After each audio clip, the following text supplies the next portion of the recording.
In the vast expanse of space, humanity had always wondered if we were alone. That question was answered on a quiet Tuesday morning in 2157, when a massive fleet of crystalline ships appeared at the edge of our solar system. Their arrival wasn't the peaceful first contact we'd imagined in our stories and dreams. Instead, it came with a simple demand. Earth was to submit to the Galactic Empire's authority or face immediate destruction. The global response wasn't what they expected. After centuries of science fiction, space operas, and countless invasion scenarios, humanity had inadvertently prepared itself for this very moment. Within hours of the ultimatum, the United Earth Defense Council convened in their underground facility beneath the Swiss Alps. I was there serving as a junior communications officer, watching history unfold through the tired eyes of Admiral Sarah Chen. "They think we're just another primitive species to add to their collection," she said, her weathered face illuminated by the holographic display of the approaching fleet. "But they don't know what humanity is capable of when backed into a corner." The evidence of their technological superiority was overwhelming. Their ships, each the size of small moons, wielded energy weapons that could reshape planets. Their armor, forged from materials unknown to our science, seemed impenetrable. By all logical measures, resistance was futile, but logic had never been humanity's strongest suit. What followed was the greatest unified response in human history. Former enemies became allies, petty differences dissolved, and borders became meaningless in the face of extinction. The secret weapons programs of every major nation were revealed, showing that humanity had a few surprises of our own. Deep beneath the Pacific Ocean, the Hydra Defense Network hummed to life, a web of quantum-linked satellites and automated defense platforms that had been built in secret for decades. In underground bases across the globe, experimental fighters equipped with reverse-engineered technology from the Roswell incident were prepped for launch, and in orbit, Space Force's classified phase shift generators began powering up, ready to implement a desperate plan that would either save Earth or doom us all. "Send our response," Admiral Chen commanded, her voice steady despite the weight of 7 billion lives resting on her next words. The message was brief, but it carried the defiance of our entire species. "Earth declines your generous offer. We choose to remain free." The Galactic Empire's response was immediate and brutal. Their first strike was meant to demonstrate their power. A concentrated energy beam that should have split Antarctica in half. Should have. Instead, it scattered harmlessly against an electromagnetic shield that no one, not even most of our own leaders, knew existed until that moment. The alien commander's holographic image appeared on our screens, his crystalline features distorted with what I assumed was confusion. "Impossible," he stated, his translated voice carrying traces of genuine surprise. "Your civilization's technological level was assessed as pre-spacefaring." Admiral Chen allowed herself a small smile. "You should have done better research," she replied. "Humanity has a long history of preparing for the impossible. We've spent centuries imagining this very scenario, and we've been getting ready. You're not the first advanced civilization to underestimate us, and you won't be the last." As alarms blared and our defense systems engaged, I realized that this wasn't just the start of a war. It was humanity's coming-of-age moment in the galactic community. We were about to show the cosmos why you should never corner a species that had spent its entire existence overcoming impossible odds. The real question wasn't whether Earth would survive. The question was, what would the Galactic Empire do when they realized they'd just picked a fight with the one planet in the galaxy that had been rehearsing for this moment since before we could walk upright? The battle for Earth was about to begin, and against all odds, we were ready. The first wave of their attack came like a storm of falling stars. Thousands of smaller crystalline ships broke formation, descending through Earth's atmosphere in a display that would have been beautiful if it wasn't meant to end us. But humanity's response was equally spectacular. Our quantum-linked defense grid activated, creating a web of energy that transformed the sky into a shimmering aurora of defensive fire. From my position in the command center, I watched as Admiral Chen coordinated with military leaders worldwide. The phase shift generators, our most closely guarded secret, were performing beyond expectations. Every time the Empire's ships tried to lock onto a target, the generators would shift that location slightly out of phase with regular spacetime, causing their weapons to hit nothing but air. Their tactical AI is adapting, reported Dr. Isabel Rodriguez, our head of defensive systems. Her fingers danced across holographic controls as she adjusted our countermeasures. They're learning faster than we anticipated. We need to implement Protocol Omega now, or we'll lose our advantage.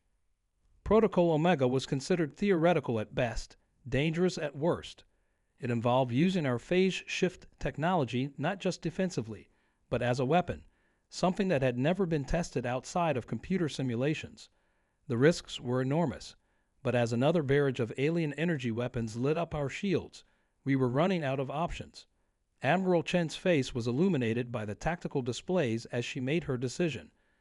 "Initiate Protocol Omega," she commanded, "and get me a direct channel to their command ship. If this works, they'll need to understand exactly what they're dealing with." The next few minutes were chaos as our hidden orbital platforms activated, creating a complex geometric pattern of energy fields around Earth. The Empire's ships suddenly found themselves trapped in bubbles of shifted spacetime, their advanced weapons and shields rendered useless by laws of physics that they'd never encountered before. The alien commander's hologram appeared again, but this time there was something different in his crystalline features. Was it fear? "This technology," he said, his translated voice carrying a note of disbelief. "It's impossible. Your species couldn't have developed this independently." "There's a lot about humanity you don't understand," Admiral Chen replied, standing tall despite her exhaustion. "We've spent our entire history preparing for threats we couldn't even imagine. Every story we've told, every movie we've made, every game we've played, they weren't just entertainment. They were rehearsals for this very moment." As if to emphasize her point, our experimental fighters launched from bases worldwide. These weren't the clunky spacecraft the Empire's scouts had observed. These were vessels built with technology that we kept hidden for generations, enhanced by human ingenuity and our unique ability to think outside conventional boundaries. The fighters moved in ways that defied traditional physics, using principles that even we didn't fully understand. But understanding wasn't always necessary. Humanity had a long history of using tools we hadn't fully mastered to achieve the impossible. "Your empire isn't the first advanced civilization to visit Earth," Admiral Chen continued, her voice carrying the weight of hidden history. "But you might be the first to learn why the others left us alone. We're offering you one chance to withdraw. After that, we can't guarantee your fleet's safety." The alien commander's response was cut short by a massive energy surge from their flagship. They were preparing something big, something that our sensors couldn't quite identify.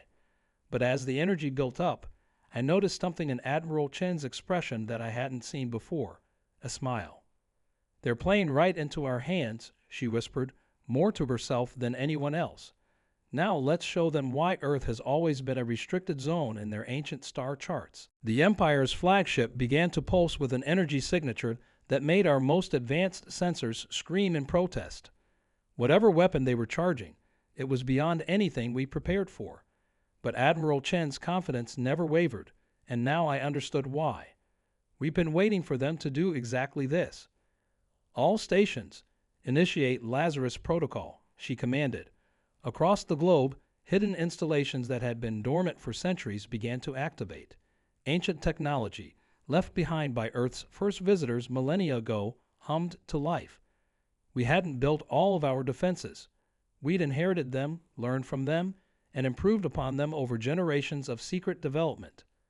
The crystalline ships started to shift formation, creating a pattern that our tactical analysts recognized from old Sanskrit texts. They weren't just preparing to attack. They were about to unleash a weapon that had been used to subjugate thousands of worlds. But Earth was different. We had been different since the first visitors came, since they recognized something unique in our species. "They're powering up their stellar converter," Dr. Rodriguez announced, her voice tense but controlled. "If it fires, it could trigger a chain reaction in our sun." The command center fell silent. We'd known the Empire had this capability. It was their ultimate weapon, their final solution for worlds that refused to submit. What they didn't know was that we've been preparing for this scenario since the pyramids were built. Ancient structures around the world, long dismissed as simple monuments or religious sites, began to resonate with energy. The Great Pyramid of Giza, Stonehenge, the underwater monuments of Yonaguni, they were all part of a vast defensive network, waiting for this precise moment. Your species continues to surprise us, the alien commander transmitted, his crystalline features reflecting the building energy around his fleet. But this defiance ends now. Your son will serve as an example to other worlds that would resist the Empire's peace. Admiral Chen's response was calm, almost pitying. You still don't understand what Earth is, do you? Why it was marked as restricted in your most ancient star charts? Why every advanced civilization that's found us has either left us alone or helped us prepare? The Empire's weapon reached full charge, its energy signature threatening to overwhelm our sensors. But beneath our feet, beneath the ancient stones and sacred grounds of Earth, something else was awakening. Something that had chosen humanity as its guardians eons ago. Last chance, Admiral Chen warned. Withdraw your fleet or witness why Earth was never meant to be conquered. The alien commander's response was to initiate their weapons firing sequence. The space around their fleet began to distort as reality itself bent under the power they were wielding. That's when we activated the true purpose of the phase shift generators. They weren't just defensive technology. They were keys meant to unlock something that had been sleeping beneath Earth's surface since before our species learned to make fire. The ground began to tremble worldwide. The oceans churned. And in orbit, the Empire's fleet suddenly found itself facing something they'd only seen in their oldest and most terrifying legends. Their stellar converter, the most powerful weapon in the known galaxy, seemed insignificant compared to what was rising to meet them. Admiral Chen's next words were not for the Empire, but for us. This is what we were chosen for, she said softly. This is why humanity was never meant to be just another conquered species. We're not just fighting for our freedom. We're the guardians of something far more important. As the ancient defense system fully activated, as impossible energies began to gather around our planet, I finally understood why Earth had been marked as restricted territory.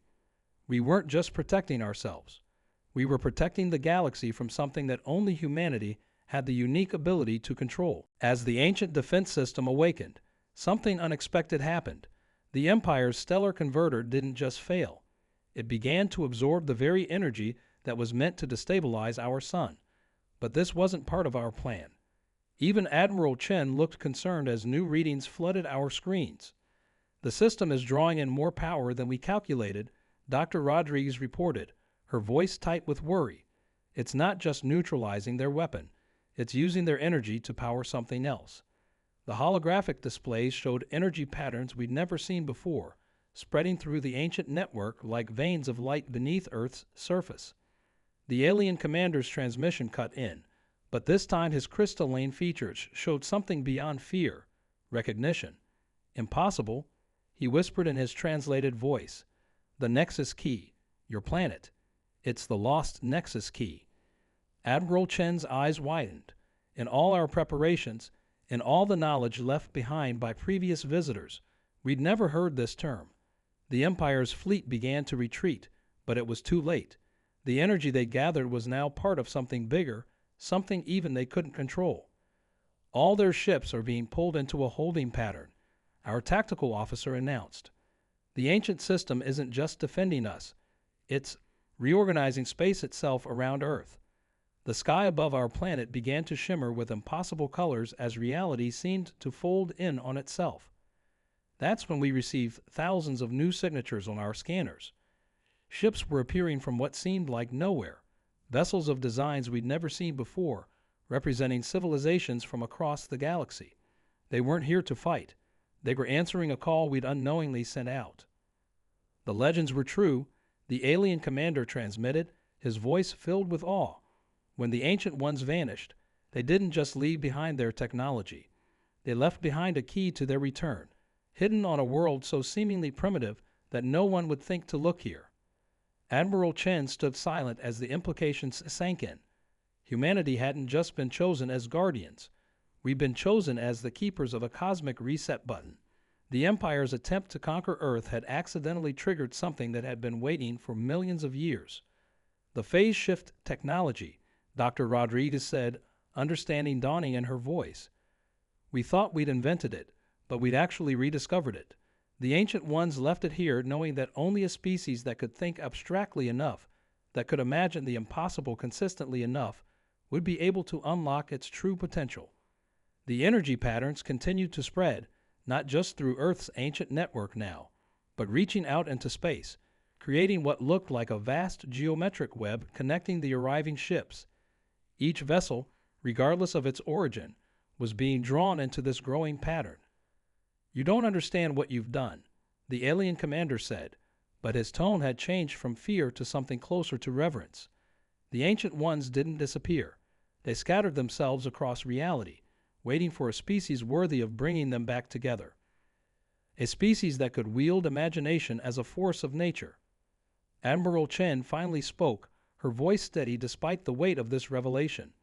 "So humanity's greatest strength wasn't our technology or our defiance," she said. "It was our ability to dream, to imagine the impossible until it became possible." As if in response, the ancient system pulsed again, and new data began flooding our screens, not just tactical information, but what looked like star charts, histories, and technologies beyond our comprehension. The Empire's attempt to conquer Earth had inadvertently triggered the greatest revelation in galactic history. But as the energy patterns continued to grow more complex, as more ships arrived from the furthest reaches of space, we realized this wasn't the end of the story. It was just the beginning of something much bigger, something that would change not just Earth, but the entire galaxy forever. The geometric web of energy connecting the gathered ships began to pulse with increasing intensity. Each beat sent waves of data flooding through our systems, revealing more about the Ancient Ones and their grand design. But something wasn't right. The energy patterns were becoming unstable, threatening to tear apart the very fabric of space around Earth. "The system is overloading," Dr. Rodriguez shouted over the blaring alarms. "We're receiving too much information, too much power. The human consciousness. Our minds weren't meant to process this much data at once." Around the world, the ancient sites were glowing with barely contained energy, threatening to release forces we couldn't comprehend. That's when Admiral Chen made a decision that would change everything. "We need to redirect the flow," she said, her fingers flying across the control panel. "The Ancient Ones didn't choose us because we could handle unlimited power. They chose us because we know our limits, and we know how to work around them." Using the phase shift technology in a way never intended, she began rerouting the energy through Earth's natural ley lines, spreading the load across the entire planet. It was dangerous, possibly suicidal, but it was exactly the kind of impossible solution that had defined humanity's history. The alien commander's hologram flickered as he watched in astonishment. "You would risk your entire planet?" he asked, unable to comprehend the scale of our gamble. "One miscalculation and your world could be torn apart." "That's exactly why it has to be us," Admiral Chen replied, her voice steady despite the sweat beading on her forehead. "The Ancient Ones didn't need a species that could simply contain power. They needed one that could channel it, redirect it, use it in ways they never imagined." As if responding to her words, the energy began to stabilize. The gathered ships, including the Empire's fleet, were drawn into a perfect geometric formation around Earth. The pattern they formed wasn't just a display of power. It was a key, unlocking something hidden in the very structure of space-time. "The Nexus isn't just a key," Dr. Rodriguez said, reading the incoming data with wide eyes. "It's a bridge. The Ancient Ones didn't vanish. They evolved. They became pure energy, pure consciousness. And they've been waiting for a species that could help them take physical form again."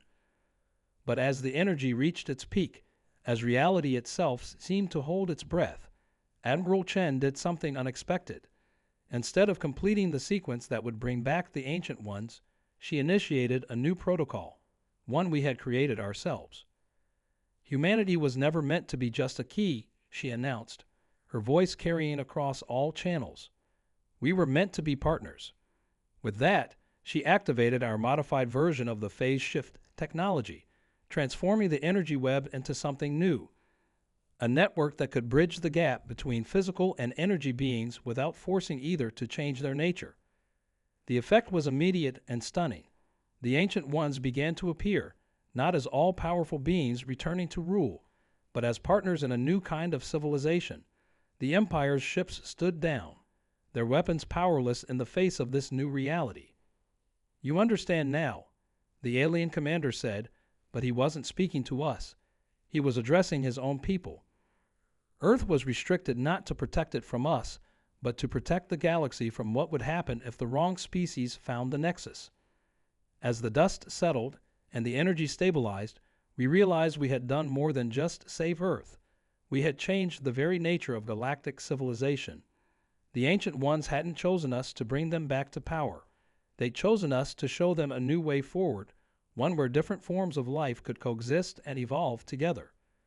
But as the celebrations began, as humanity prepared to take its place among the stars, Admiral Chen noticed something in the data streams, a pattern that suggested this wasn't the end of our journey. It was just the first step in an even greater adventure, one that would take humanity to the very edges of what was possible and beyond. In the days that followed, Earth became the center of a new kind of galactic civilization. The Empire's fleet remained in orbit, not as conquerors but as students, learning from the very world they had tried to subjugate. The Ancient Ones, now existing in a state between energy and matter, shared their knowledge freely, but they too found themselves learning from humanity's unique perspective. Admiral Chen's discovery in the data streams proved to be crucial. The pattern she had noticed wasn't just another set of coordinates or technological blueprints. It was a warning. The universe was changing, evolving in ways that even the Ancient Ones hadn't predicted. Our ability to bridge the gap between physical and energy beings had triggered a cascade of possibilities that were reshaping reality itself. We didn't just change the future, Dr. Rodriguez explained during a global broadcast. We changed the very nature of what's possible. The phase shift technology, combined with the Ancient One's knowledge, had opened doorways to dimensions we never knew existed. But more importantly, it had shown us that humanity's greatest strength wasn't in our technology or our defiance. It was in our ability to adapt, to imagine new solutions to impossible problems. The Empire, once bent on conquest, began to transform. Their crystalline ships, once weapons of war, were modified to become vessels of exploration and discovery. The alien commander, who had threatened to destroy our sun, became one of Earth's strongest allies in the new Galactic Council. "Your species reminded us of something we had forgotten," he told Admiral Chen during the first official meeting of the new coalition. "Power isn't about control. It's about possibility." The Empire's vast knowledge of the galaxy, combined with humanity's innovative thinking and the Ancient One's cosmic understanding, created a synergy that none of us could have achieved alone. But perhaps the most profound change was in how we saw ourselves. Humanity had stepped onto the galactic stage not as conquerors or victims, but as innovators and mediators. Our cities began to transform as we incorporated new technologies. Our societies evolved as we learned from thousands of different civilizations, and our dreams expanded as we realized that the impossible was just the beginning. The ancient sites around Earth, now understood to be nodes in a vast network of cosmic technology, became centers of learning where species from across the galaxy came to study not just the Ancient One's technology, but humanity's unique way of thinking. The Great Pyramid, Stonehenge, and other monuments took on new meaning as bridges between past and future, between matter and energy, between what is and what could be. As I finished recording these events for future generations, I asked Admiral Chen what she thought the Ancient One's true purpose had been. She smiled, looking out at the transformed sky, where ships of all designs now moved peacefully among the stars. "They didn't need us to bring them back," she said. "They needed us to show them, to show everyone, that the universe isn't about power or control or even knowledge. It's about growth, about finding new ways to exist, to cooperate, to evolve. They chose Earth not because we were special, but because we never stopped believing we could be." And so, what began as an invasion became a transformation. Earth's status changed from a restricted zone to a beacon of possibility, a place where the laws of physics met the power of imagination, where different forms of life learned to coexist and thrive together. The galactic empire's attempt to conquer Earth had failed, but in failing, they had helped create something far greater than an empire. They had helped create a future where the only limit was our ability to dream, and humanity, as always, was ready to dream bigger than ever before. As the sun set on this new era, casting its light through the geometric patterns of energy that now danced permanently in our sky, we knew that this wasn't just an ending, it was a beginning. The stars above weren't just distant lights anymore. They were doorways to adventures we had only begun to imagine, and humanity, standing at the crossroads of matter and energy, of past and future, was ready to lead the way forward, one impossible dream at a time.